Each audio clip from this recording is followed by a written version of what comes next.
The MP overseeing foreign aid says Canada must take a more efficient, more visible approach to development and humanitarian assistance to make the case for maintaining aid spending as the United States pulls back. What Canadians really want to see is where their money is spent, to see the effects of that, the results of that. And then also, I think for those that are recipients of that aid, for them to know that it's coming from Canadians. I think that's what's my priority is how can I communicate and share that, and how can I get the best bang for your buck, the most efficient way to get our aid to those that are most in need. That's my priority right now, and I think there's global challenging times, and in the light of that, how to be innovative, how to be efficient, and how to get more global partners to step up. And those are our priorities. In order for Canada to be safe and Canada to do better, the world needs to be safer. The world needs to be to do better. If you can reduce famine and poverty and the challenges that many of the developing nations are facing, we get less problems and less challenges at home. You have less displaced people, less people seeking refuge around the world. At the same time, you are able to trade better. You'll be able to exchange your goods better. For more on this, our correspondent Wyatt Sharpe reports.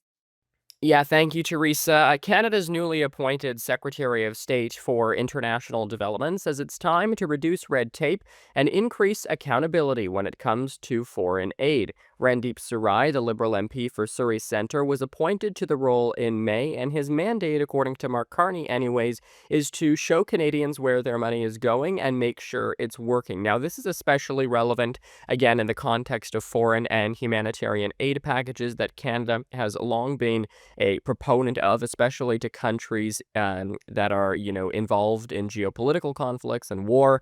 Certainly, the most obvious examples right now, places like Ukraine, places like Israel, right? I mean, these are countries that are involved in some pretty tense back and forths between one another. Of course, if you look to Israel, even, for example, there's been examples of humanitarian aid packages going from the Canadian government to the people of Gaza. The Canadian government has tried to assist with getting hostages out. So, I mean, those are kind of the more practical usages that are more popular amongst people of foreign aid. What is less popular, of course, is the kind of blank checks that oftentimes get sent under the guise of, supporting Ukraine, or, we are here to stand up for democracy. We are here to stand up for the sovereignty of an independent nation. All, sentiments that largely ring true and that most people would be supportive of.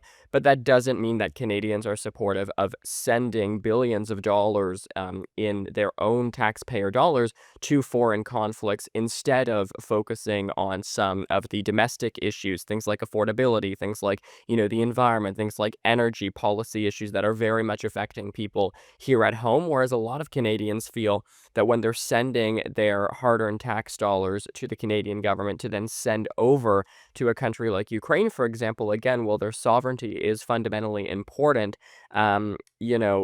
there is no kind of clear path necessarily in a lot of cases as to where it's going. Canada currently spends about $12 billion a year on foreign aid, including, traditional development assistance, refugee resettlement. Of course, that's been a big one for people in Israel, even especially right now, even in recent days after Iran continued with their attacks on Israel.